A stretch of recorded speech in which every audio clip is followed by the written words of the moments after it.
नमस्कार दोस्तों, आपका स्वागत है मेरी इस कहानी के चैनल पर। अभी तक की कहानी थी कि राम ने लक्ष्मण को आज्ञा दी कि सीता कुटी में है, तो लक्ष्मण धनुष लेकर बाहर खड़े हुए। राम को कुटी से निकलते देखकर मायावी हिरण कुलाचे भरने लगा। राम को बहुत छकाया, झाड़ियों में लुकता छिपता भागता तो राम को कुटी से बहुत दूर ले गया। राम जब भी उसे पकड़ने का प्रयास करते वो भागकर और दूर चला जाता। हिरण चालाक था, वो इतनी दूर कभी नहीं जाता था कि पहुंच से बाहर लगे। राम के सारे प्रयास विफल हो गए। वे हिरण को पकड़ नहीं पाए। उन्होंने उसे जीवित पकड़ने का विचार त्याग दिया। धनुष उठाया, निशाना साधा और एक बाण उस पर छोड़ दिया। बाण लगते ही हिरण गिर पड़ा। धरती पर गिरते ही मारीच अपने असली रूप में आ गया। मारीच ने माया से केवल अपना रूप नहीं बदला था, आवाज भी बदल ली। अपनी आवाज राम जैसी बना ली थी उसने। धरती पर पड़े हुए वो जोर से चिल्लाया, हे सीते, हे लक्ष्मण।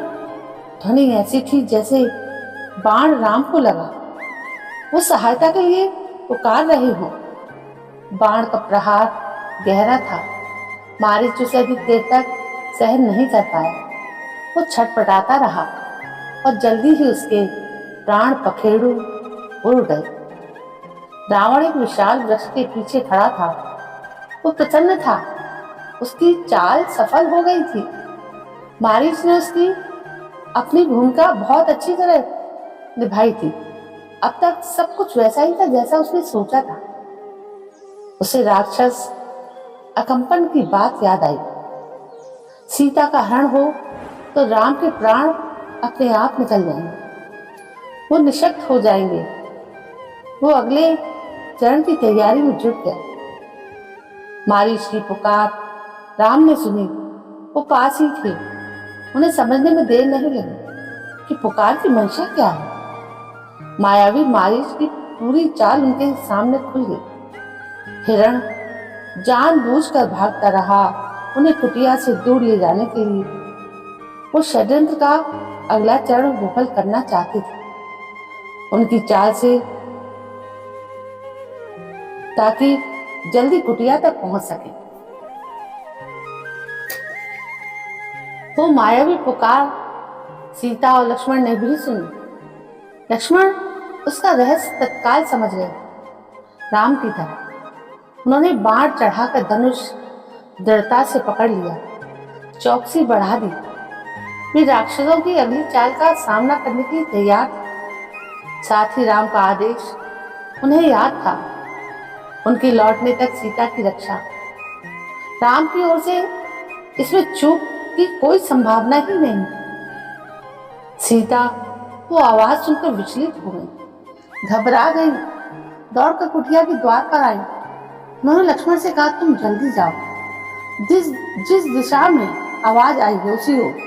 तुम्हारे भाई किसी कठिन संकट में फंस गए। उन्होंने सहायता के लिए पुकारा है। उनकी ऐसी कातर आवाज मैंने कभी नहीं सुनी। जाओ लक्ष्मण, जल्दी करो। आप चिंता ना करें माते, लक्ष्मण ने सीता को आश्वस्त करते हुए कहा। राम संकट में नहीं, हो ही नहीं सकते। उनका कोई कुछ नहीं बिगाड़ सकता।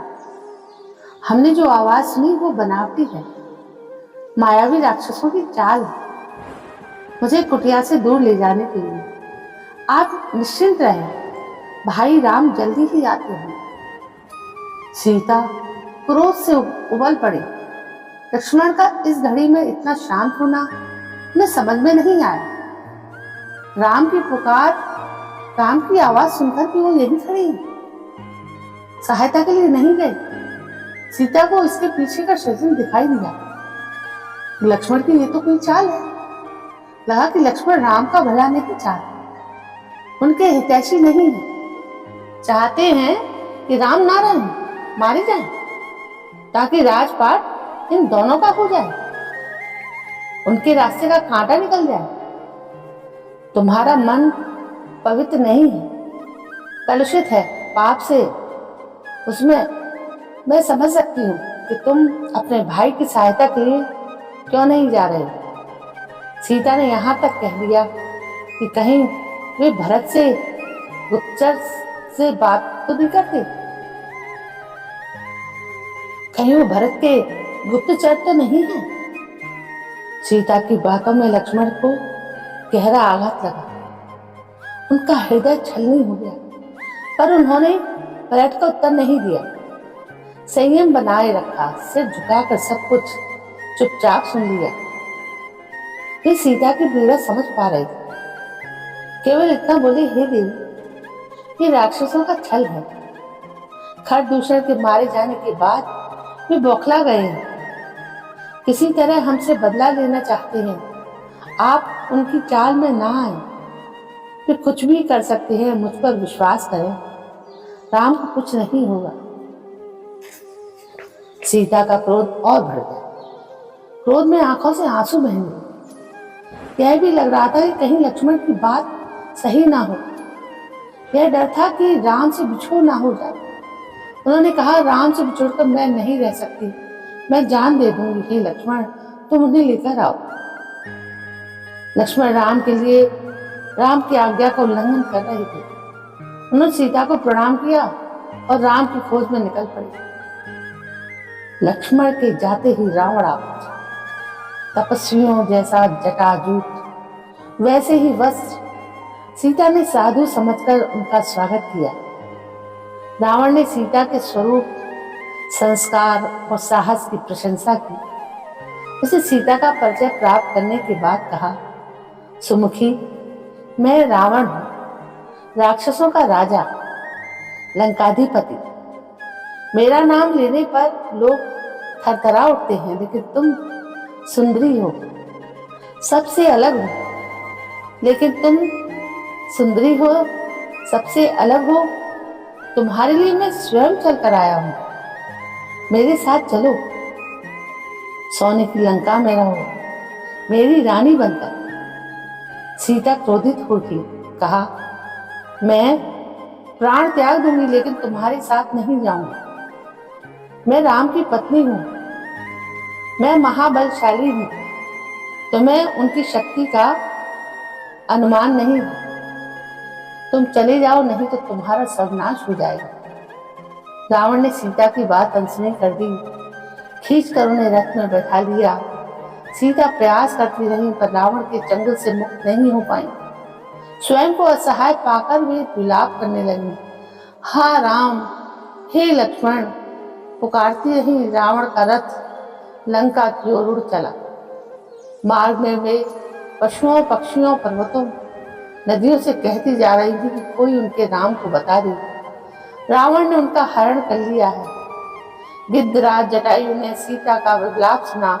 उसने ऊंची उड़ान भरी, रावण के रथ पर हमला कर दिया। वृद्ध गिद्धराज ने रथ छत विक्षत कर दिया, रावण को घायल कर डाला। क्रोध में रावण ने जटायु के पग काट दिए।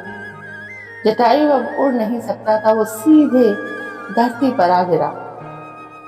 रावण का रथ टूट गया था, उड़ान नहीं भर सकता था।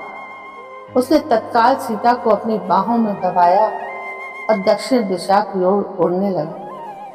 सीता को लगा कि अब संभवतः कोई उनकी सहायता नहीं कर पाएगा। उनका बचाव केवल एक ही था, राम को किसी तरह सूचना मिल जाए कि उन्होंने किस मार्ग से होते हुए यहाँ से प्रस्थान किया है। उन्होंने अपने आभूषण उतार उतार कर फेंकना आरंभ कर दिए। आभूषण वानरों ने उठा लिए। उन्हें आशा थी कि वानरों के पास से आभूषण देखकर राम समझ जाएंगे, उन्हें पता चल जाएगा कि सीता किस मार्ग से गई। रावण ने सीता को आभूषण फेंकने से नहीं रोका। उसे लगा कि सीता शोक में ऐसा कर रही है। कुछ ही समय में रावण लंका पहुंच गया। वो अपने धन वैभव से सीता को प्रभावित करना चाहता था। उन्हें लेकर वो सीधा अपने अंतःपुर में गया। राक्षसियों को सीता की निगरानी करते रहने को कहा और बाहर निकल गया। थोड़ी देर में वो फिर लौटा। सीता को घूरते हुए उसने कहा, सुंदरी, मैं तुम्हें 1 वर्ष का समय देता हूँ। निर्णय तुम्हारा करना है। मेरी रानी बनकर लंका में राज करोगी या विलाप करते हुए जीवन बिताओगी? सीता बार बार रावण को धिक्कारती रही, राम का गुणगान करती रही। रावण को क्रोध आ गया, तुम्हारा राम यहाँ कभी नहीं पहुंच सकता, तुम्हें कोई नहीं बचा सकता, तुम्हारी रक्षा केवल मैं कर सकता हूँ। मुझे स्वीकार करो और लंका में सुख से रहो। पापी रावण, राम तुझे अपनी दृष्टि से जलाकर राख कर सकते हैं। उनकी शक्ति देवता भी स्वीकार करते हैं। मैं उस राम की पत्नी हूँ जिसके तेज और पराक्रम के आगे कोई नहीं ठहर सकता। तेरा सारा वैभव मेरे लिए अर्थहीन है। तूने पाप किया है, राम के हाथों तेरा अंत निश्चित है। राम की इतनी प्रशंसा सुनकर रावण कुछ चिंतित हो गया। उसने सोचा, खरदूषण को मारने वाला अवश्य शक्तिशाली होगा। उसने तत्काल अपने 8 सबसे बलिष्ठ राक्षसों को बुलाया और कहा, तुम लोग पंचवटी जाओ। राम और लक्ष्मण वहीं रहते हैं, उनका एक एक समाचार मुझे मिलना चाहिए। दोनों पर निगरानी रखो, मौका मिलते ही उन्हें मार डालो। उधर सीता को पाने के लिए रावण ने अपनी योजना बदली। उन्हें अंतःपुर से निकालकर अशोक वाटिका में बंदी बना दिया गया। पहरा कड़ा कर दिया जाएगा और राक्षसियों को स्पष्ट निर्देश थे कि सीता को किसी तरह का शारीरिक कष्ट न हो। उसके मन को दुख पहुंचाओ, अपमानित करो, लेकिन सीता को कोई हाथ न लगाए। रावण ने सब कुछ किया, पर सीता का मन नहीं बदला। ये बार बार राम का नाम लेती रही। शेरों के बीच हिरणी की तरह बैठी रहती थी, डरी सहमी, रो रो कर दिन काट रही थी। सोने के हिरण ने उन्हें सोने की लंका में पहुंचा दिया था। यहाँ से उन्हें राम ही बचा सकती है। तो दोस्तों, ये था इस कहानी का अंत कि सोने के हिरण के लालच में सीता को लंका पहुंचा दिया गया। तो दोस्तों, ये एक दुख भरी कहानी थी, सीता राम का बिछोड़। अब इसके अगले सोपान में, अष्टम सोपान को मैं जल्दी से जल्दी आपके सामने पेश करूंगी। तब तक के लिए जय हिंद, वंदे मातरम।